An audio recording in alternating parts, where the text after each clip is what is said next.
하나님의 말씀 보시겠습니다. 다니엘 8장입니다. 1절에서 14절까지요. 구약 1246쪽쯤에 있습니다.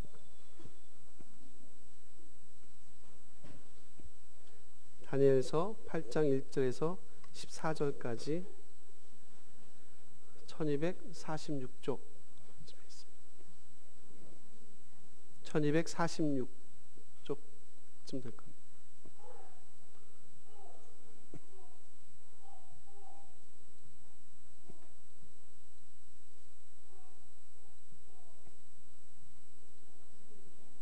(8장) 1절에서 14절입니다.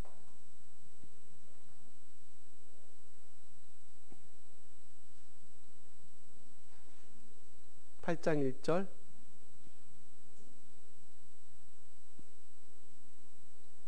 됐죠? 예, 한 절씩 교독합니다. 나 다니엘에게 처음에 나타난 환상 후 벨사살 왕 제3년에 다시 한 환상이 나타나니라.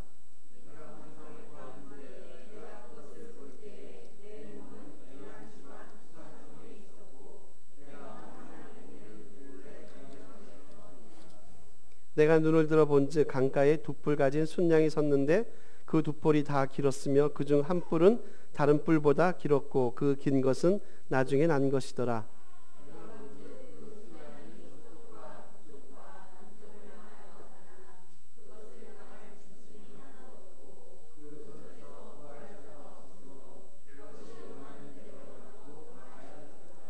내가 생각할 때에 한 순염소가 서쪽에서부터 와서 온 지면에 두루 다니되 땅에 닿지 아니하며 그 염소의 두 눈 사이에는 현저한 뿔이 있더라.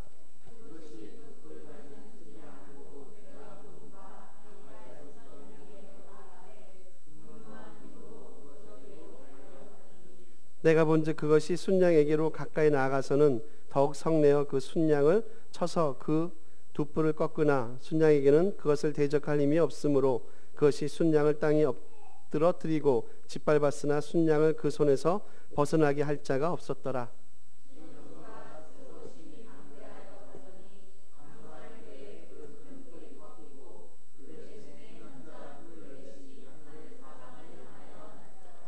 그중 한 뿔에서 또 작은 뿔 하나가 나서 남쪽과 동쪽과 또 영원한 땅을 향하여 심히 커지더니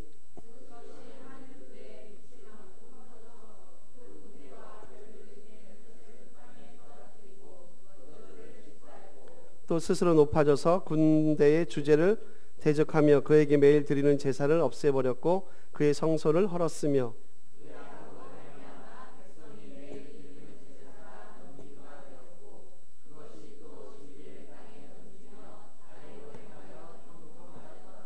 내가 들은즉 한 거룩한 이가 말하더니 다른 거룩한 이가 그 말하는 이에게 묻되 환상이 나타난 바 매일 드리는 제사와 망하게 하는 죄악에 대한 일과 성소와 백성이 내준 바 되며 짓밟힐 일이 어느 때까지 이를꼬 하매 그가 내게 이르되 2300 주야까지니 그때에 성소가 정결하게 되리라 하였느니라.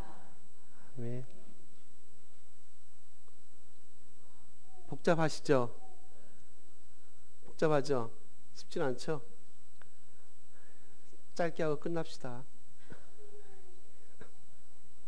오늘은 좀 역사 공부를 하셔야 됩니다. 좀 심플하게 단순하게 보시면 어쨌든 짐승은 뭐가 많습니까? 뭘 가능성이 많습니까, 여러분? 짐승은 나라일 가능성이 많죠. 나라입니다. 뭐 순양, 뭐 순염소 나오는데 나라고. 요건 이제 그 고대 근동사를 모르면 이게 쉽지 않아서 일단 좀 역사를 공부하고 그리고 이제 그 역사를 통해서 우리에게 주는 메시지 한 더 가지만 같이 살펴보도록 합니다. 우리 처음으로 한번 가볼까요? 3절부터 가볼게요. 지금 3절에 누가 소개가 되냐면 두 뿔 가진 순양이 서 있죠. 확인하셨습니까? 뿔이 두 개가 있는데요. 그중 나중에 뿔은 다른 뿔보다 길었다라고 얘기합니다. 그죠? 우리 20절로 가볼게요. 20절을 읽어보겠습니다. 8장 20절입니다. 읽겠습니다. 내가 본 바 두 뿔 가진 순양은 곧 메대와 바사 왕들이요. 요 정체가 나오죠. 3절에 봤던 지금 두 뿔 순양은 누구라고요? 메대와 바사입니다. 또 나중 게 더 뿔이 길었다고 얘기하죠. 3절 뒤쪽입니다. 나중 게 더 길었다. 결국 뭐가 더 길었다는 거죠, 여러분? 그죠? 바사 나라가 바사 말씀한 대로 바사 페르시아입니다. 페르시아가 그 당시 소위 말하는 고대 근동을 이렇게 휘둘렀던 강력한 힘을 가졌던 나라.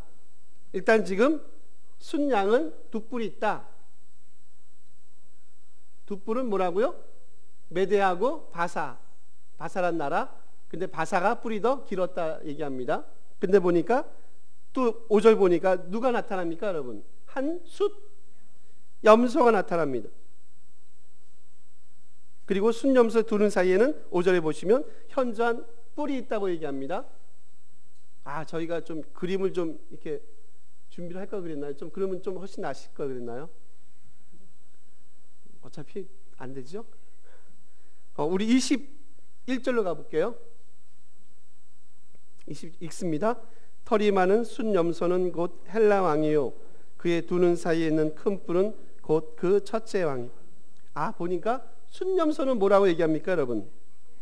헬라 왕이 됩니다. 그리고 그 사이에 눈 사이에 난 큰 뿔은 첫째 왕. 그죠?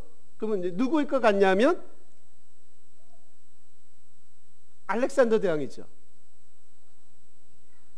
알렉산더 대왕입니다.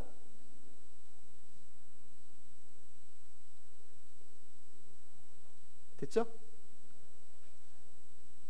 다시요. 순양이 있습니다. 두 뿔 있습니다. 메대와 바사입니다. 바사가 더 큽니다. 뿔이 깁니다. 더 강력한, 그러니까 메대가 바사에게 망하죠. 망하고 이제 그 바사가 그 당시 강력한 그 군사 경제력을 휘둘렀던 나라 페르시아 바사입니다. 그리고 보니까 나중에 순염소가 하나 또 나옵니다. 순염소가 이제 순양을 넘어뜨리고 망하게 하는 겁니다. 근데 그 가운데 보니까 눈 사이에 큰 뿔이 있다. 그 뿔은 누구라고요? 알렉산더 대왕. 그죠? 우리 8절 한번 볼까요? 8절 보겠습니다. 순염소가 스스로 심히 강대하여 가더니 강성할 때에 그 큰 뿔이 꺾이고 그 대신에 현저한 뿔 넷이 하늘 사방을 향하여 났더라. 이게 뭐죠? 큰 뿔이 꺾였어요. 큰 뿔이 누구라고 얘기했습니까? 알렉산더입니다. 그리고 여러분, 이건 역사입니다. 세계사입니다. 세계사를 지금 이렇게 상징으로, 짐승이라는 상징을 통해서 풀어나가는 겁니다. 그리고 나서 현저한 뿔 넷이 났답니다. 이게 무슨 얘기냐면 알렉산더가 죽고 나서 그 밑에 있던 장군들에 의해서 소위 말하는 그가 통치했던 그 헬라 나라가 4등분이 나요. 4등분이 나고, 그리고 그 중에요 크게 유대 역사가 관련이 되는 두 개의 나라가 있습니다. 그 나라가 이제 뭐냐면 여러분 톨레미 왕조라고 혹시 들어보셨나요? 제가 한번 말씀드린 기억이 납니다. 톨레미라고도 하고요. 톨레미 이집트 나라가 있고요. 그 다음에 셀유키드 왕조라고 있어요. 그게 시리아입니다. 요 두 나라가 어쨌든 관련이 됩니다. 유대 역사하고 계속 이제 관계가 집니다. 지금 8절은 그 얘기하고 있습니다. 큰 뿔이 꺾였다. 누가 죽었다는 거예요? 알렉산더가 죽고요. 죽고 나서 그의 사후에 그 밑에 있던 소위 말하는 그 잘 나가는 장군들에 의해서 나라가 뇌동강이 나는 겁니다. 꽤 많은 지역이 나눠지는 거죠. 그 얘기는 뭐예요? 알렉산더가 통치했던 나라가 어떻다는 거예요? 엄청나게 광대했다라는 것을 또 암시적으로 보여주죠. 됐죠? 그리고 9절 한번 보고 이제 조금 설명을 드려볼게요. 9절입니다. 그중 한 뿔에서 또 같이 있습니다. 그중 한 뿔에서 또 작은 뿔 하나가 나서 남쪽과 동쪽과 또 영화로운 땅을 향하여 심히 커지던. 이것도 어렵습니다. 그 중에서 그 한 뿔에서 또 작은 뿔 하나가 나왔다고 얘기합니다. 그 중에 한 뿔은 뭐냐면 여러분 나라가 뇌동강이 났다고 얘기했습니다. 네 장군에 의해서 통치가 이제 각각의 통치가 이루어지고 그 중에 하나가 어떤 나라냐면 시리아라는 나라가 있어요. 시리아라는 나라인데 그 시리아 중에서 이 유대 역사하고 가장 관련이, 그리고 유대 역사하고 밀접하게 관계를 맺고 있는 한 악한 사람이죠. 악한 왕이 등장합니다. 그게 누구냐면 안티오쿠스 에피파네스 4세라는 사람이에요. 원래 안티오쿠스 4세라고 얘기하죠. 에피파네스는 이제 보통 신의 현현이라는 뜻을 가지고 있습니다. 현현, 신의 현현. 그러니까 자기를 신의 현현이라고 스스로 부르는 거죠. 9절입니다. 한 뿔에서 작은 뿔 하나가 났다. 그리고 그가 온 땅을 향하여 심히 커진다.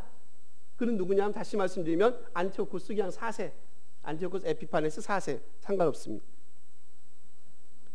여러분, 지금 좀 이제 요 나라들에 설명을 드렸어요. 근데 보니까 하나의 특징이 좀 잡혀집니다. 하나의 특징이 잡혀져요.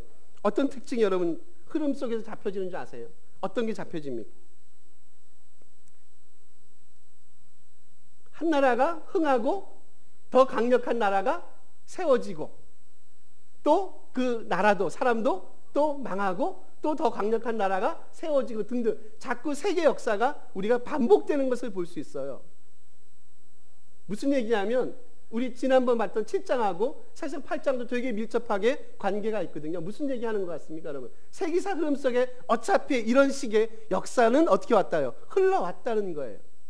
그런데 보니까 어떤 역사도 어떤 사람도 그렇죠, 영원할 수 없다. 결국 강력하게 하나가 섰지만 또 다른 더 강력한 누군가에 의해서 무너지는 게 세상 역사다. 또 그놈보다 또 강력한 누군가, 이런 흐름들, 그 가운데서 하나님의 백성들이 살아가야 될 삶의 몫이 있지 않습니까? 여러분, 경제학자는 아니지만 요즘이 되게 힘들다고 얘기합니다. 뭐 IMF보다 더 힘들었다고 얘기하지 않습니까? 근데 여러분, 근데 이 얘기는 우리가 조금 이제 머리 크고 나서 계속 들었던 얘기 아니에요? 우린 늘 힘들지 않으세요? 언제 힘 안 들었던 때 있으세요? IMF 전에도 솔직히 힘들었잖아요. IMF가 막상 왔어요. 그게 뭔지도 모르고 왔는데 힘들대요. 그러니까 힘든 것 같아요. 그렇지 않습니까? 실질적으로 피부로 많이 느끼진 못했습니다. 근데 지금은 더 힘들대요. 그때보다 더 힘들다고 얘기합니다. 우린 계속 힘들었는데, 한 번도 이렇게 좋았던 적이 없는데, 그렇지 않나요? 아마 신앙이 그런 것 같지 않으세요? 우린 늘 힘들다고 생각하는데요, 언제나 힘들어요. 올해도 힘들었고, 작년에도 힘들었고, 10년 전에도 힘들었고, 그렇지 않습니까? 문제는 뭐예요? 역사의 이 흐름을 보면서 우리가 하나님의 일하심을 바라보는 것, 비록 우리가 이 땅에서 살아가는 것 쉽지 않지만, 하나님의 사람으로 살아가는 것 쉽지 않지만, 역시 그 가운데서 세상 역사는 뭐해가는 역사예요. 하락해가는 역사고, 어떻게 보면 죽음의 역사라는 거죠. 대신 하나님의 역사는 무슨 역사입니까? 생명을 살리는 역사 아니냐는 거죠. 근데 재밌는 건 이거죠. 그렇게 어려운 일이 있는데 왜 그럼 하나님은 침묵하시는가예요. 왜 당신은 침묵하십니까? 이게 우리의 매번 묻는 질문 아닌가요? 하나님, 우리 매우 어렵습니다. 이 나라가 매우 어렵고요, 많이 어려운데 왜 당신은 침묵하시죠? 라는 질문을 매번 할 수 있지 않습니까? 왜 침묵하시죠? 왜 침묵하십니까? 그분은 왜 침묵하십니까? 왜 말하지 않습니까? 왜 일하지 않나요? 사실상 오늘 본문을 통해서 저희들에게 긴 역사를 통해서 말씀하고 싶은 건요, 하나님의 무기력을 설명하고 있지 않아요. 무기력을 말하고 있지 않습니까? 뭘 말하고 있습니까? 하나님이 허락하신 시간들이에요. 여러분 생각해 보세요. 예를 들면 악이 흥황해요. 악이 스스로 서지 않습니다. 계시록할 때 봤어요. 항상 그런 동사를 사용할 때는요, 무슨 동사를 사용하는지 아세요? 능동을 쓰지 않습니다. 항상 무슨 동사를 사용하면 수동입니다. 권세를 부여받는 거예요. 파라디도미, 이건 이제 수동태, 능동태지만 항상 권세를 부여받는 걸로 동사가 사용됩니다. 그들 스스로 악을 행하지 않습니다. 그들 스스로 권능을 행하지 않으세요. 그 권능도 악도 결국 누구에게 부여받은 악이라는 겁니까? 하나님에 의해서 부여받은 악이에요. 그래서 이 땅은 늘 악이 있어요. 그리고 악이 마치 뭐 하는 것처럼 느껴지는지 아세요? 흥황하는 것처럼 느껴져요. 근데 감사한 것, 결국 그 악에 뭐가 있다는 겁니까? 끝이 있다는 거죠. 지금 본문은요, 사실상 그 얘기를 하고 있어요. 허락하시는 때가 있고 그리고 그의 악행은 지속될 것이다. 근데 스스로 지속하지 않는다. 결국 이거는 누가 부여했다고요? 하나님에 의해서 부여받은 악이라는 겁니다. 이걸 보라는 거죠. 믿음의 사람들은요, 이걸 보라는 거예요. 너희들 힘들지? 고통스럽지? 그렇지만 그 고통이 그냥 생긴 고통이 아니라 결국 어떻게 보면 하나님이 주신 고통, 그리고 결국 그 고통의 끝을 너희가 볼 것이고 그 고통의 끝에까지 너희가 인내하면서 이 믿음의 길을 걸어가야 됩니다 라고 다니엘이 환상을 보고 그의 메시지를 오늘도 증거하고 있는 것을 살펴보게 됩니다.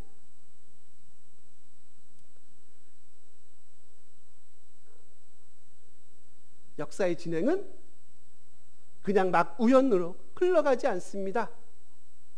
다 뭐 안에 있다고요? 하나님의 간섭하심 안에 있습니다. 그분의 통제하에 있습니다. 그래서 늘 특히 계시록은 그러지 않나요? 역사의 처음과 나중이 되십니다. 알파와 오메가 되십니다. 맞죠? 저절로 흘러가는 역사는 없습니다. 다 그분의 통치 아래, 그분의 간섭하에 이 역사는 흘러갑니다. 세상 역사가 그렇고요. 그리고 이 하나님의 놀라운 구속의 역사가 그렇습니다. 그래서 늘 우리에게 요구하시는 말씀은 뭡니까? 인내하면서 이 땅에서 우리에게 주어진 이 믿음의 길을 인내하면서 승리하면서 이 믿음의 길을 걸어가라는 거예요. 왜요? 이미 우리에게 보여주신 하나님의 구속의 역사가 우리 눈앞에 펼쳐지기 때문에 그렇지 않냐는 거죠. 너무 심각한가요? 제가 오전에 말씀드린 이제 목요일날 저녁에 세미나에 갔다 왔습니다. 광주 좀 꽤 크더라고요. 꽤 많이 큽니다. 건물로만 보면 거의 여의도 순복음교회만한 좀 이제 교회, 하여튼 꽤 광주에서 큰 교회. 계시록은 이제 세미나 쭉 하면서 이제 제 특유의 그 파리가 이제 질문을 되게 많이 해서 제 생각에는 이제 그런 생각이 드는 거예요. 다음에 또 가기 힘들겠다. 너무 성도들을 괴롭혀서 저녁에 7시 반부터 했으니까 이제 직장 끝나고 오신 거예요. 또 그 생각도 들더라고요. 되게 감사한 거예요. 피곤할 텐데 거의 3시간을 10시 반까지 3시간을 했으니까 그래도 와서 이렇게 성령 대학이더라고요. 그래서 감사하기도 하고 또 부럽기도 하고 우리도 좀 저랬으면 좋은데, 그래서 이제 그 목사님 같이 공부했던 수석 부목사님이신데 같이 공부했던 목사님이거든요. 그래서 이제 동문들을 많이 불러온 거예요. 전공자도 이렇게 불러와가지고 이제 세미나하고 설교도 시키고. 나는 별로 부르고 싶지 않으셨는데 어차피 지금 주제가 계시록 부분이라서 제가 이제 계시록 가서 이제 한 3시간 하고 왔는데, 제가 중간에 이제 질문했습니다. 여러분, 이런 초대교회가 그 1세기 요한의 교회가 소아시아 7교회가 이런 어려움과 박해와 환난을 겪었습니다. 과연 여러분 그 일을 감당하시겠습니까? 여러분 목숨을 내놓을 수 있으세요? 라고 질문했어요. 무슨 답이 나왔겠습니까? 여기저기서 당연히 해야죠. 당연히 해야죠. 막 이제 여기저기 나옵니다. 남자분들이 많이 그 얘기를 하시더라고요. 당연히 해야죠. 그러니까 아무런 이제 그 얘기 있죠. 남자분들 생각이 없다는 거죠. 생각이 없는 거죠, 남자분들 확실히. 근데 이제 앞에 우리 이제 음정이 이제 좀 있는 이제 여자 집사님 같이 그분이 목사님 근데 먹고 사는 것 때문에 쉽지 않을 거라는 얘기를 이제 하시는 거예요. 저는 이제 그게 더 마음이 와닿아요. 제가 원하는 답은 정답을 원하는 거 아니에요. 정답은 1번이죠. 당연히 가야죠. 근데 갈 수 있어요, 여러분? 정답을 원하는 게 아니에요. 여러분의 삶의 과정 속에서 여러분은 어떻게 살아가고 있느냐를 물어보고 싶은 거지. 제가 1번 당연히 해야죠. 못 하실걸요. 그 압제 가운데, 환난 가운데 여러분의 삶을 다니엘의 세 친구처럼 초계같이 포기할 수 있으세요? 풀무불 들어가시겠어요? 왜 그런 질문을 여기서 하냐고요? 곤란하게. 풀무불 가실 수 있습니까? 사적을 들어갈 수 있으세요? 쉽지 않죠. 정답을 원하는 게 아니라 우리에게 주어진 이 삶의 과정마다 순간순간마다 우리가 어떻게 살아가야 되지를 가지고 한번 고민해 보라는 거예요. 당연히 1번이시면 좋죠. 목숨을 버리겠습니다. 할렐루야, 감사하죠. 근데 과연 그게 쉬우냐는 얘기예요. 이렇게 먹고 살기 편한 시절에, 예수 믿기 좋은 시절에 사실상 이 시대만큼 어려움을 겪고 있는 하나님의 사람들이 또 어디 있어요? 힘드시잖아요. 너무 편해서 힘드시잖아요. 그렇지 않나요? 너무 편해서 힘들어요. 어려워서 힘든 게 아니라 너무 편해서 힘들어요. 이게 우리에게 준 또 다른 환난 같아요. 그렇지 않나요?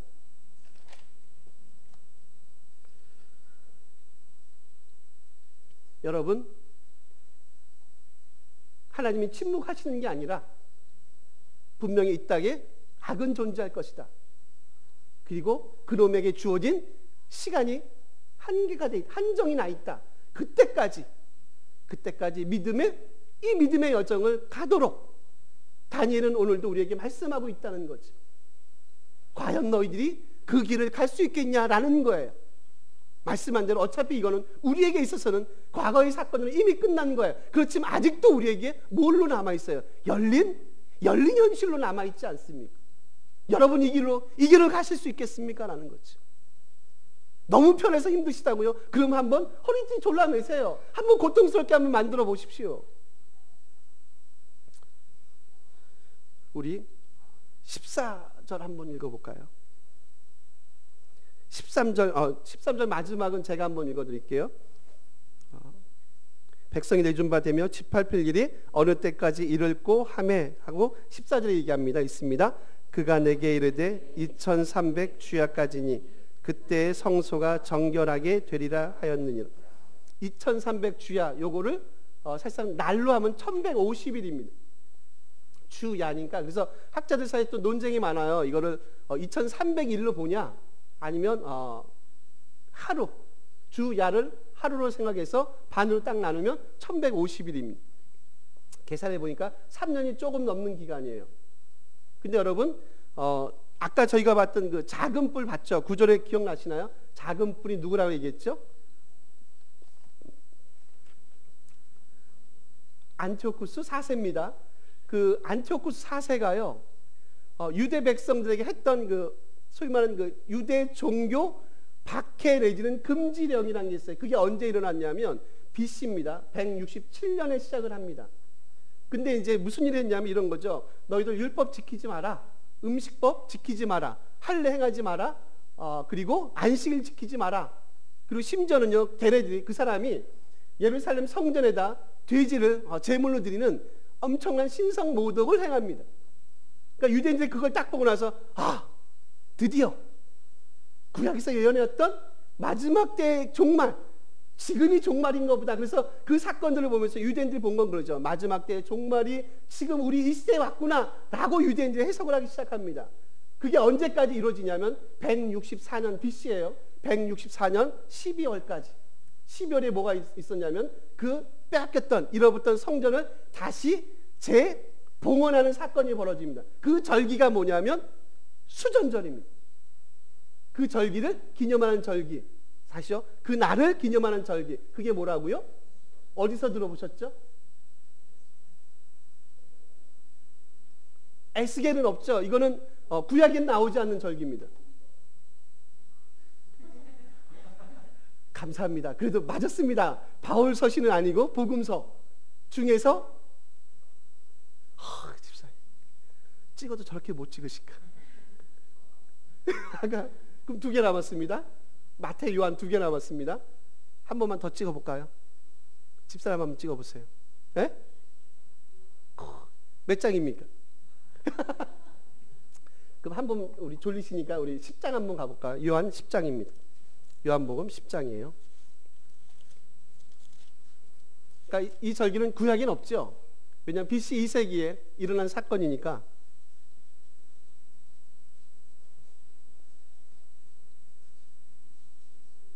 예, 찾으셨습니까? 아이고야, 좋습니다.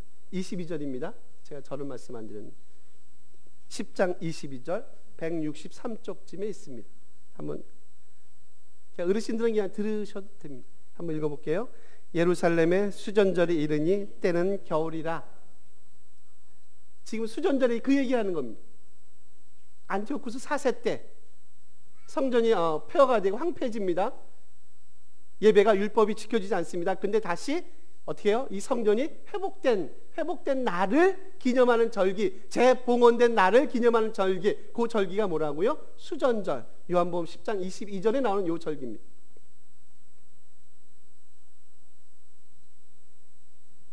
요 기간이 거의 몇 년이냐면 3년 반 정도 기간입니다. 그래서 여러분 이 3년 반이요, 묵시 문학에서 보통 그 종말의 환란의 시기로 많이 쓰입니다. 여기서 얘기할 때 1150일이다 얘기할 때는 뭐를 얘기하지 않냐면 문자적인 1150일을 말하지 않습니다. 환란의 시기예요. 어떻다고요? 결국 환란의 시기가 있을 거예요. 언제 끝나요? 마지막 때 끝나요. 언제요? 주님 오실 때, 그때 끝나요. 늘 그 얘기는 뭐예요? 우리 삶에 뭐는 있을 거란 얘기예요.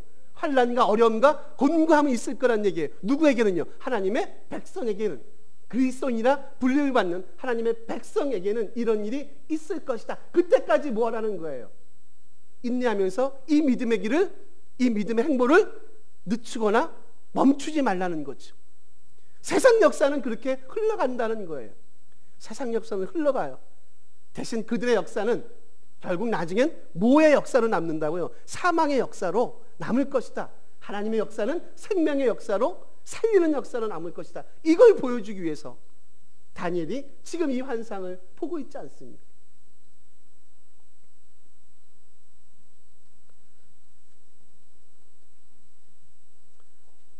여러분,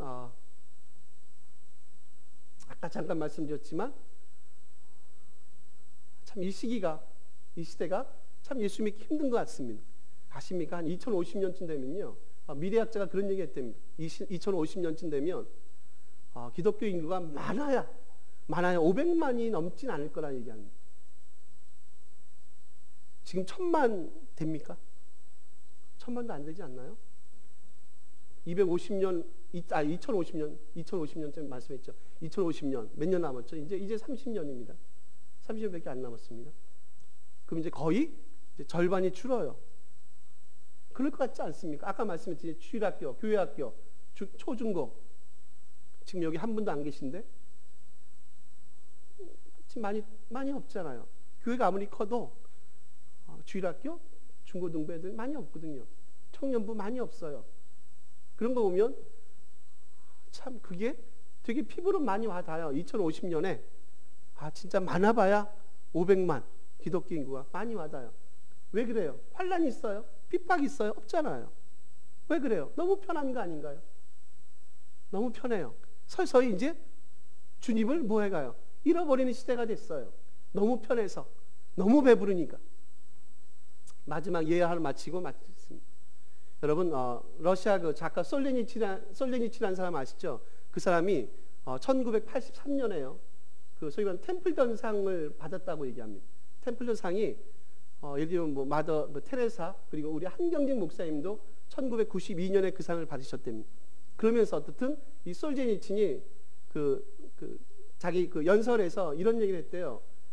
그 자기가 어렸을 때 들었던, 어른들에서 들었던 그 얘기인데요. 1917년에 그 소련 러시아에서 그 아주 엄청난 혁명이 일어났지 않습니까? 볼셰비크 혁명이 일어나죠. 그때 어마어마한 사람들이 죽었다는 겁니다. 그래서 어른들이 그런 얘기 했다는 거예요. 지금 이거를 회상하면서 솔제니친이 한 얘기입니다. 이해하시죠? 됐죠?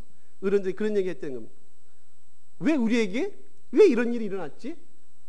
왜 그때 하나님은 침묵하셨지? 라고 어른들이 스스로 이제 질문하기 시작했다는 거죠. 그러면서 그들이 답을 했다는 거죠. 얘기를 했다는 거예요. 그것은 우리가 하나님을 잃어버렸기 때문이야 라고 어른들이 여기저기서 그런 말씀을 했다는 거예요. 그거를 이 솔제니치 기억을 하면서 자기의 그 감사 취임 뭐죠? 그 수상 연설에서 그 얘기를 했다는 거죠. 그것은 우리가 하나님을 잃어버렸기 때문이다. 벌써 이제 몇십 년 전 얘기지만 남 얘기 같지 않고요, 남의 얘기 같지가 않은 거예요. 혹시 여러분 우리가 하나님을 잃어버리고 있는 것은 아닌지 모르겠습니다. 혁명도 없고 핍박도 없고 박해도 없지만 혹시 여러분은 하나님을 기억하시고 계십니까?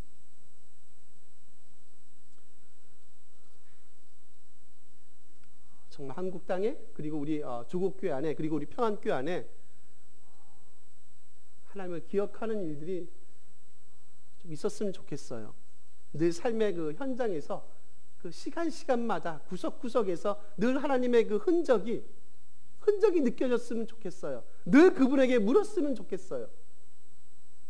늘 그분과 동행하는 믿음의 삶을 살았으면 좋겠어요. 우리에게 분명히 어려움은 있어요. 고난은 있으실 거예요. 그럴 때마다 하나님이 다니엘에게 보여줬던 이 예언, 이 구속의 역사를 늘 기억했으면 좋겠어요.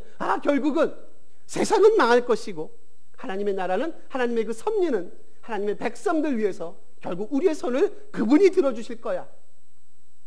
그래서 우리는 승리할 수밖에 없는 그런 운명을 타고난 하나님의 백성임을 다시 기억하시면서 하나님을 기억하는 우리 교회가, 그리고 저와 여러분이 됐으면 정말 좋겠습니다. 우리 찬양 하도록 할까요?